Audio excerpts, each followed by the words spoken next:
ಸ್ವಾಭಿಮಾನಿ ನ್ಯೂಸ್ಗೆ ಸ್ವಾಗತ. ಇಂದಿನ ಪ್ರಮುಖ ಸುದ್ದಿಗಳು. ಅಕ್ಷಯ ಸೌಹಾರ್ದ ಸಹಕಾರಿ ಸಂಘ ನಿಯಮಿತ ಸಾಗರ ನೂತನವಾಗಿ ನಿರ್ಮಿಸಿರುವ ಅಕ್ಷಯ ಬೆಳ್ಳಿ ಭವನದ ಲೋಕಾರ್ಪಣಾ ಕಾರ್ಯಕ್ರಮವನ್ನು ಇದೇ ಬರುವ ನವೆಂಬರ್ 17ರಂದು ಹಮ್ಮಿಕೊಳ್ಳಲಾಗಿದೆ ಎಂದು ಅಕ್ಷಯ ಸೌಹಾರ್ದ ಸಹಕಾರಿ ಸಂಘದ ಅಧ್ಯಕ್ಷ ಬಿಜಿ ದಿನೇಶ್ ಪರದವಳ್ಳಿ ತಿಳಿಸಿದ್ದಾರೆ. ಸುಮಾರು ಅಂದಾಜು 2,55,00,000 ಅಂದಾಜು ವೆಚ್ಚದಲ್ಲಿ ನಿರ್ಮಾಣವಾಗಿರುವ ನೂತನ ಸಮುದಾಯ ಭವನವನ್ನು ಸಮುದಾಯದ ಮಠಗಳ ಸ್ವಾಮಿಗಳ ಸಾನ್ನಿಧ್ಯದಲ್ಲಿ ಮಾಜಿ ಮುಖ್ಯಮಂತ್ರಿ ಬಿಎಸ್ ಯಡಿಯೂರಪ್ಪನವರು ಉದ್ಘಾಟಿಸಲಿದ್ದು, ಆಡಳಿತ ಕಚೇರಿಯನ್ನು ಮಹಿಳಾ ಮತ್ತು ಮಕ್ಕಳ ಕಲ್ಯಾಣ ಇಲಾಖೆಯ ಸಚಿವೆಯಾದ ಶ್ರೀ ಲಕ್ಷ್ಮೀ ಹೆಬ್ಬಾಳ್ಕರ್ ಅವರು ಉದ್ಘಾಟಿಸುವರು. ಸಾಗರ ಶಾಸಕರಾದ ಗೋಪಾಲಕೃಷ್ಣ ಬೇಳೂರು, ಲೋಕಸಭಾ ಸದಸ್ಯರುಗಳಾದ ಬಿವೈ ರಾಘವೇಂದ್ರ, ಶ್ರೀ ವಿಶ್ವೇಶ್ವರ ಹೆಗಡೆ ಕಾಗೇರಿ ಭಾಗವಹಿಸುವರು. ಕಾರ್ಯಕ್ರಮದ ನಿಮಿತ್ತ ಆಹಾರ ಮೇಳ ಮತ್ತು ವಿವಿಧ ಸಾಂಸ್ಕೃತಿಕ ಕಾರ್ಯಕ್ರಮಗಳನ್ನು ಹಮ್ಮಿಕೊಳ್ಳಲಾಗಿದೆ ಎಂದು ತಿಳಿಸಿದರು. ಪತ್ರಿಕಾಗೋಷ್ಠಿಯಲ್ಲಿ ಹಾಲಸ್ವಾಮಿ ಬಿಎಲ್, ಶ್ರೀಕಂಠೇಗೌಡರು, ಅಣ್ಣಾಜಿಗೌಡರು ಸೇರಿದಂತೆ ಆಡಳಿತ ಮಂಡಳಿಯ ಪದಾಧಿಕಾರಿಗಳು ಭಾಗವಹಿಸಿದ್ದರು.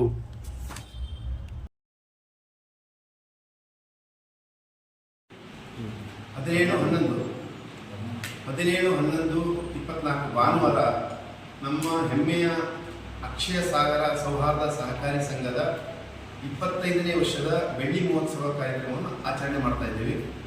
ಈ ಒಂದು ಕಾರ್ಯಕ್ರಮದ ಜೊತೆಗೆ ಇದರ ನೆನಪಿನ ಉದ್ದೇಶಕ್ಕಾಗಿಯೇ ಒಂದು ಬೆಳ್ಳಿ ಭವನವನ್ನು ನಿರ್ಮಾಣ ಮಾಡಿದ್ದೀವಿ.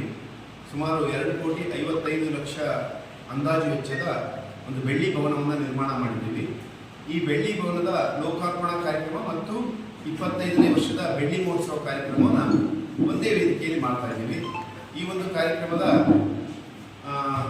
ಲೋಕಾರ್ಪಣಾ ಕಾರ್ಯಕ್ರಮದ ಸಾನ್ನಿಧ್ಯವನ್ನು ನಮ್ಮ ಸಮಾಜದ ಗುರುಗಳಾಗಿರ್ತಕ್ಕಂಥ ಶ್ರೀಶೈಲ ಜಗದ್ಗುರುಗಳು ಈ ಒಂದು ಕಾರ್ಯಕ್ರಮದ ಸಾನ್ನಿಧ್ಯವನ್ನು ವಹಿಸ್ಕೊಳ್ತಾ ಇದ್ದಾರೆ.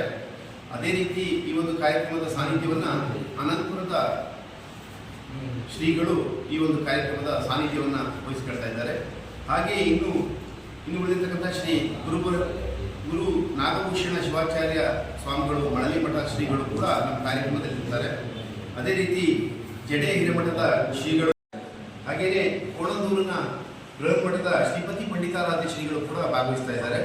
ಹಾಗೆಯೇ ಮೂಲೆಗದ್ದೆ ಅಭಿನವ ಚನ್ನಬಸವ ಶ್ರೀಗಳು ಕೂಡ ನಮ್ಮ ಕಾರ್ಯಕ್ರಮದಲ್ಲಿ ಪಾಲ್ಗೊಳ್ತಾ ಇದ್ದಾರೆ. ಹಾಗೆಯೇ ಕ್ಯಾಸ್ನೂರಿನ ಗುರುಬಸವ ಪಂಡಿತಾರಾಧ್ಯ ಶ್ರೀಗಳು ಕೂಡ ನಮ್ಮ ಕಾರ್ಯಕ್ರಮದಲ್ಲಿ ಭಾಗವಹಿಸಿ ನಮಗೆ ಆಶೀರ್ವಾದ ಮಾಡ್ತಾ ಇದ್ದಾರೆ. ಈ ಒಂದು ಬೆಳ್ಳಿ ಮಹೋತ್ಸವ ಕಾರ್ಯಕ್ರಮದ ಏನು ನಮ್ಮ ಬೆಳ್ಳಿ ಭವನ ಲೋಕಾರ್ಪಣಾ ಕಾರ್ಯಕ್ರಮವನ್ನು ನಮ್ಮ ರಾಜ್ಯದ ಮಾಜಿ ಮುಖ್ಯಮಂತ್ರಿಗಳಾಗಿರ್ತಕ್ಕಂಥ ಬಿಎಸ್ ಯಡಿಯೂರಪ್ಪನವರು ನಮ್ಮ ಕಟ್ಟಡದ ಲೋಕಾರ್ಪಣಾ ಕಾರ್ಯಕ್ರಮವನ್ನು ಮಾಡ್ತಾ ಇದ್ದಾರೆ. ಹಾಗೆಯೇ ನಮ್ಮ ಆಡಳಿತ ಕಟ್ಟಡದ ಉದ್ಘಾಟನೆಯನ್ನು ರಾಜ್ಯ ಸರ್ಕಾರದಲ್ಲಿ ಮಂತ್ರಿಯಾಗಿರ್ತಕ್ಕಂಥ ಶ್ರೀಮತಿ ಲಕ್ಷ್ಮೀ ಹೆಬ್ಬಾಳ್ಕರ್ ಅವರು ನಮ್ಮ ಕಾರ್ಯಕ್ರಮದ ಆಡಳಿತ ಭವನದ ಉದ್ಘಾಟನೆ ಮಾಡ್ತಾ ಇದ್ದಾರೆ.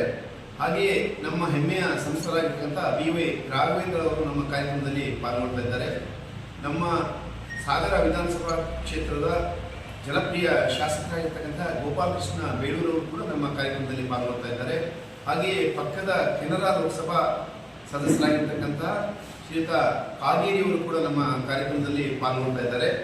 ಹಾಗೆಯೇ ನಮ್ಮ ಸಂಸ್ಥೆ 25 ವರ್ಷದ ಹಿಂದೆ ನಮ್ಮ ಸಂಸ್ಥೆಯನ್ನು ದೀಪ ಬೆಳಗಿಸುವ ಮುಖಾಂತರ ಅವತ್ತು ಉದ್ಘಾಟನೆ ಮಾಡಿಕೊಟ್ಟವರು ಅವತ್ತಿನ ಸಹಕಾರ ಮಂತ್ರಿಗಳಾಗಿರ್ತಕ್ಕಂಥ SS ಪಾಟೀಲ್ ಅವರು ನಮ್ಮ ಕಾರ್ಯಕ್ರಮದಲ್ಲಿ ಪಾಲ್ಗೊಳ್ತಾ ಇದ್ದಾರೆ. ಹಾಗೆಯೇ ನಮ್ಮ ಹಿಂದಿನ ಶಾಸಕರಾಗಿರ್ತಕ್ಕಂಥ ಹರತಾಳು ಹಾಲಪ್ಪನವರು ಕೂಡ ನಮ್ಮ ಕಾರ್ಯಕ್ರಮದಲ್ಲಿ ಪಾಲ್ಗೊಳ್ತಾ ಇದ್ದಾರೆ. ಹಾಗೆ ನಮ್ಮ ಸಂಸ್ಥೆ ಸೌಹಾರ್ದ ಆಕ್ಟ್ ಅಡಿಯಲ್ಲಿ ನಡೀತಾ ಇದ್ದಂಥ ಸೌಹಾರ್ದದ ಫೆಡರಲ್ ಅಧ್ಯಕ್ಷ ಆಗಿರ್ತಕ್ಕಂಥ ಶ್ರೀಯುತ ನಂಜನಗೌಡರು ಮತ್ತು ಉಪಾಧ್ಯಕ್ಷರಾಗಿರ್ತಕ್ಕಂಥ ಪ್ರಸನ್ನ ಕುಮಾರ್ ಅವರು ನಮ್ಮ ಕಾರ್ಯಕ್ರಮದಲ್ಲಿ ಪಾಲ್ಗೊಳ್ತಾ ಇದ್ದಾರೆ. ಹಾಗೆಯೇ ನಮ್ಮ ಹೆಮ್ಮೆಯ ರಾಜ್ಯದಲ್ಲಿ ನಮ್ಮ ವಕೀಲರಾಗಿರ್ತಕ್ಕಂಥ ಜಯಕುಮಾರ್ ಪಾಟೀಲ್ ಅವರು ಕೂಡ ನಮ್ಮ ಕಾರ್ಯಕ್ರಮದಲ್ಲಿ ಪಾಲ್ಗೊಳ್ತಾ ಇದ್ದಾರೆ. ಹಾಗೆ ನಮ್ಮ ಸಮಾಜದ ರಾಜ್ಯ ಅಖಿಲ ಭಾರತ ವೀರಶೈವ ಮಹಾಸಭಾದ ರಾಜ್ಯಾಧ್ಯಕ್ಷರಾಗಿರ್ತಕ್ಕಂಥ ಶಂಕರ್ ಬಿದ್ರಿ ಅವರು ಕೂಡ ನಮ್ಮ ಕಾರ್ಯಕ್ರಮದಲ್ಲಿ ಪಾಲ್ಗೊಳ್ತಾ ಇದ್ದಾರೆ. ಹಾಗೆಯೇ ಸಾಗರ ನಗರಸಭೆಯ ಹಿಂದಿನ ಪ್ರಾರಂಭದ ಅಧ್ಯಕ್ಷರಾಗಿರ್ತಕ್ಕಂಥ ಮೇಘರಾಜ್, ಈಗಿನ ನಗರಸಭಾ ಸದಸ್ಯರಾಗಿರ್ತಕ್ಕಂಥ ಮೇಘರಾಜ್ ಅವರು ಪಾಲ್ಗೊಳ್ತಾ ಇದ್ದಾರೆ. ತಾಲೂಕು ಪಂಚಾಯತಿಯ ಮಾಜಿ ಅಧ್ಯಕ್ಷರಾಗಿರ್ತಕ್ಕಂಥ ಹಕ್ರೆ ಮಲ್ಲಿಕಾರ್ಜುನ್ ಅವರು ಪಾಲ್ಗೊಳ್ತಾ ಇದ್ದಾರೆ. ಸಾಗರ ತಾಲೂಕಿನ MS ಸಂಸ್ಥೆ ಆಗಿರ್ತಕ್ಕಂಥ ಆಪ್ಸ್ಕೋಸ್ನ ಅಧ್ಯಕ್ಷರಾಗಿರ್ತಕ್ಕಂಥ BA ಇಂದುಧರ್ ಅವರು ಇನ್ನೂ ಗಣ್ಯರುಗಳು ನಮ್ಮ ಕಾರ್ಯಕ್ರಮದಲ್ಲಿ ಪಾಲ್ಗೊಳ್ತಾ ಇದ್ದಾರೆ.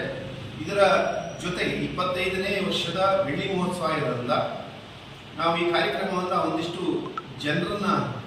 ಜನರ ಹತ್ರ ಹೋಗೋಣ ದೃಷ್ಟಿಯಿಂದ ವಸ್ತು ಪ್ರದರ್ಶನವನ್ನು ಈ ಸಂದರ್ಭದಲ್ಲಿ ಮಾಡ್ತಾ ಇದ್ದೀವಿ. ಬೆಳಗ್ಗೆ 10 ಗಂಟೆಯಿಂದ ವಸ್ತು ಪ್ರದರ್ಶನ ಆಗುತ್ತೆ. ಆ ವಸ್ತು ಪ್ರದರ್ಶನದಲ್ಲಿ ಬೇರೆ ಬೇರೆ ಕಂಪನಿಗಳ ವರ್ಷಗಳ ಅಡಿಕೆ ಸುಲಿಯುವ ಯಂತ್ರವನ್ನು ಪ್ರದರ್ಶನ ಮಾಡೋದಕ್ಕೆ ಅವ್ರ ಕಂಪನಿಯವರನ್ನು ವಿನಂತಿಸ್ಕೊಂಡಿದ್ದೀವಿ. ಅವರು ಕೂಡ ನಮ್ಮಲ್ಲಿ ಪ್ರದರ್ಶನಕ್ಕೆ ಇಡ್ತಾ ಇದ್ದಾರೆ. ಜೊತೆಗೆ ಚರಕ, ಹೆಗ್ಗೋಡಿನ ಚರಕದವರು ಅವರ ವಸ್ತ್ರಗಳನ್ನು ಪ್ರದರ್ಶನಕ್ಕೆ ಮತ್ತು ಮಾರಾಟಕ್ಕೆ ಇಡ್ತಾ ಇದ್ದಾರೆ. ಹಾಗೆಯೇ ಹೆಗ್ಗೋಡಿನ ಶೈಲಿಯವರು ತಮ್ಮ ವಸ್ತ್ರಗಳನ್ನು ಪ್ರದರ್ಶನ ಮತ್ತು ಮಾರಾಟದಲ್ಲಿ ಪಾಲ್ಗೊಳ್ತಾ ಇದ್ದಾರೆ. ಇದೇ ರೀತಿ ವಸ್ತುಪ್ರದರ್ಶನದಲ್ಲಿ ಇನ್ನೂ ಬೇರೆ ಬೇರೆ ವಿಭಾಗಗಳಲ್ಲಿ ಬೇರೆ ಬೇರೆಯವರು ತಮ್ಮ ವಸ್ತುಗಳನ್ನು ಪ್ರದರ್ಶನ ಮಾಡ್ತಾ ಇದ್ದಾರೆ. ಜೊತೆಗೆ ಬೆಳಗ್ಗೆ 10 ಗಂಟೆಯಿಂದ ಮಧ್ಯಾಹ್ನ 2:30ವರೆಗೆ ನಮ್ಮ ಸಭಾ ಕಾರ್ಯಕ್ರಮ ನಡೀತದೆ. ಸಭಾ ಕಾರ್ಯಕ್ರಮದ ನಂತರ ನಾವು ಸಾಂಸ್ಕೃತಿಕ ಕಾರ್ಯಕ್ರಮವನ್ನು ಮಾಡ್ತಾ ಇದ್ದೀವಿ. ಸಾಂಸ್ಕೃತಿಕ ಕಾರ್ಯಕ್ರಮದಲ್ಲಿ ತಾಲೂಕಿನ ಬೇರೆ ಬೇರೆ ಕಲಾ ತಂಡಗಳು, ಅದು ಕೋಲಾಟ ಇರ್ಬೋದು ಅಥವಾ ಬೇರೆ ಬೇರೆ ನಮ್ಮ ಜಾನಪದ ಶೈಲಿಯ ಕಲಾವಿದಗಳಿರ್ಬೋದು, ಅವರೆಲ್ಲರ ಜೊತೆಗೆ ಸಂಜೆ 7 ಗಂಟೆಯಿಂದ 11 ಗಂಟೆವರೆಗೆ ಮಜಾ ಭಾರತ ಖ್ಯಾತಿಯ ರಾಗು, ಸಾಗರ ತಾಲೂಕಿನ ಹೆಮ್ಮೆಯ ಕಲಾವಿದ ರಾಗು ಮತ್ತು ಅವರ ತಂಡ ನಯನ, ಹುಲಿ ಕಾರ್ತಿಕ್ ಮತ್ತು ಸಂಗಡಿಗರು ಅವರದೊಂದು ಕಲಾವಿದ ತಂಡ ಹಾಸ್ಯ ಕಾರ್ಯಕ್ರಮವನ್ನು ನಡೆಸಿಕೊಡ್ತಾ ಇದೆ. ಇದರ ಜೊತೆಗೆ ಸಾಗರ ತಾಲೂಕಿನ ಶಿಕ್ಷಕರ ತಂಡ, ಇದು ಕಲಾ ಶಿಕ್ಷಣ ತಂಡದವರು ಕೆರೆಗೆ ಹಾರ ಅನ್ನುವಂತಹ ಒಂದು ಸಾಮಾಜಿಕ ನಾಟಕವನ್ನು ಕೂಡ ಆಡಿ ತೋರಿಸ್ತಾ ಇದ್ದಾರೆ. ಇದರ ಮಧ್ಯದಲ್ಲಿ ಬೇರೆ ಬೇರೆ ಕಲಾವಿದರುಗಳು ತಮ್ಮ ಕಲಾ ಪ್ರದರ್ಶನವನ್ನು ಮಾಡ್ತಾ ಇದ್ದಾರೆ. ಈ ಒಂದು ಕಲಾವಿದರ ಕಾರ್ಯಕ್ರಮ, ಈ ನಮ್ಮ ಸಾಂಸ್ಕೃತಿಕ ಕಾರ್ಯಕ್ರಮ ಇದೆ ಅಕ್ಷಯೋತ್ಸವ.